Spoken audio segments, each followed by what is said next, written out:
مولاي صل وسلم دائما أبدا على حبيبك خير الخلق كلهم.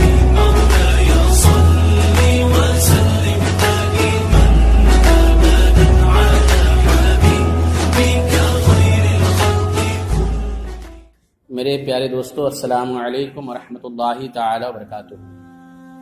آج میں آپ حضرات کو یہ بتانا چاہتا ہوں کہ ماہ رمضان کی راتوں میں بیوی سے جماع یعنی ہم بستری کر سکتے ہیں یا نہیں کر سکتے ہیں۔ تو قرآن مجید کی آیت پیش کروں گا۔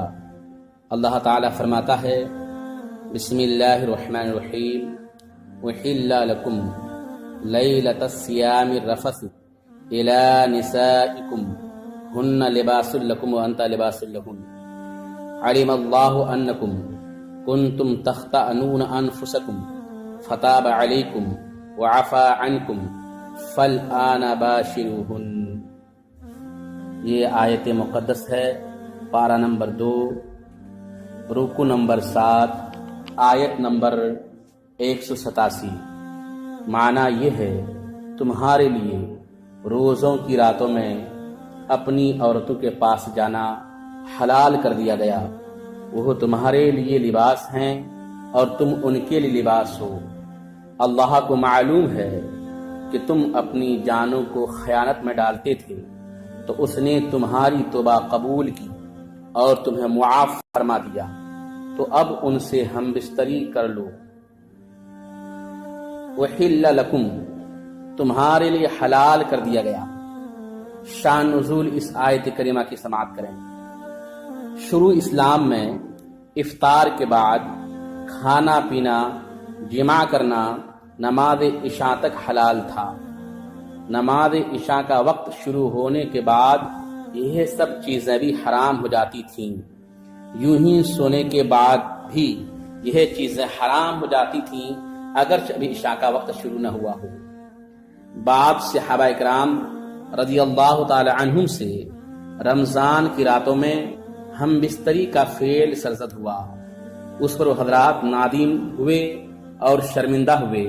بارگاہ رسالت مآب صلی اللہ علیہ وسلم نے صورت حال عرض کی تو یہ آیت اتری اور فرما دیا گیا کہ آئندہ تمہارے لیے رمضان کی راتوں میں اپنی عورتوں کے پاس جانا حلال کر دیا گیا۔ نیز اللہ تعالیٰ کو معلوم ہے کہ تم اپنی جانوں کو خیانت میں ڈالتے رہے ہو، لیکن اللہ تعالیٰ نے تمہیں معاف فرما دیا اور آئندہ کے لیے اجازت بھی عطا فرما دی۔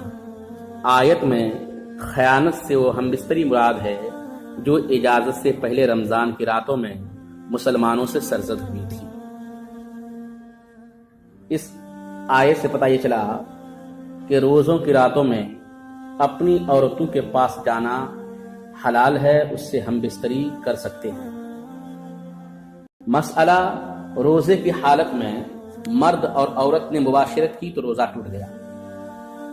مرد نے عورت کا بوسہ لیا یا چھویا یا گلے لگایا اور انزال ہو گیا تو روزہ ٹوٹ گیا۔ عورت کو کپڑے کے اوپر سے چھویا اور کپڑا اتنا موٹا ہے کہ بدن کی گرمی محسوس نہیں ہوتی تو روزہ نہیں ٹوٹا، اگرچہ مرد کو انزال ہو گیا ہو۔ اور اگر عورت نے مرد کو چھوا اور مرد کو انزال ہو گیا ہو تو روزہ نہ گیا۔ یہ مسئلہ ہے بہار شریعت جلد نمبر 1 حصہ نمبر 5 صفحہ نمبر 59 میں۔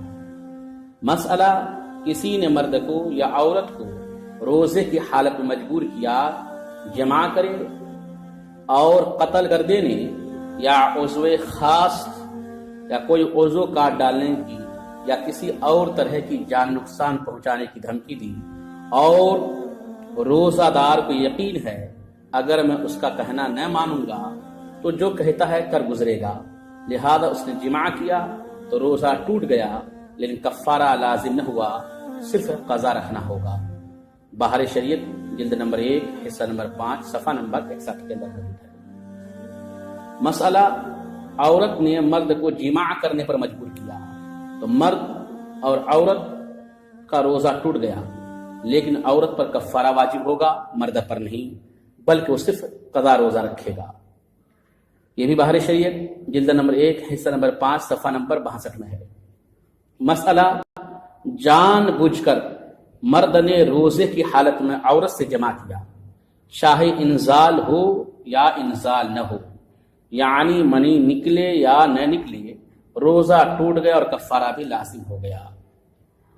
روزے کا کفارہ یہ ہے کہ ایک غلام آزاد کریں، اور موجودہ دور میں ہندوستان ہی نہیں دنیا کے کسی بھی ملک میں ممکن نہیں۔ دوسری صورت یہ ہے کہ مسلسل 60 روزے رکھیں، اگر یہ بھی نہ ہو سکے تو پھر 60 مسکینوں، غریبوں، محتاجوں کو پیٹ بھر کر دونوں وقتوں کا کھانا کھلائے، اور روزہ رکھنے کی صورت میں اگر بیچ میں ایک دن کا بھی روزہ چھٹ گیا تو اب پھر سے 60 روزے رکھنے ہوں گے، پہلے رکھے ہوئے روزوں کو گنا نہیں جائے گا۔ مثلا 59 روزہ رکھ چکا اور 60واں نہ رکھ سکا تو پھر سے روزے رکھنے ہوں گے، پہلے کے 59 بیکار ہو گئے۔ لیکن اگر عورت کو روزہ رکھنے کے دوران ماہواری شروع ہو جائے، حیض آ جائے تو روزے رکھنا چھوڑ دے، پھر حیض سے فارغ ہو جانے کے بعد ہی بچے ہوئے روزے پورے کر لے، یعنی حیض سے پہلے کے روزے اور حیض کے بعد کے روزے دونوں ملا کر 60 روزے ہو جانے سے کفارہ ادا ہو جائے گا۔ اگر کفارہ ادا نہ کیا تو سخت گنہگار ہوگا اور برود میدان محشر سخت عذاب میں مبتلا ہوگا۔ میری باتوں کا خلاصہ یہ ہے کہ رمضان کے دنوں میں روزہ کی حالت میں بیوی سے جمع کرنا جائز نہیں ہے، ہاں رمضان کی راتوں میں اپنی بیوی سے جمع کرنا یعنی ہم بستری کرنا جائز ہے۔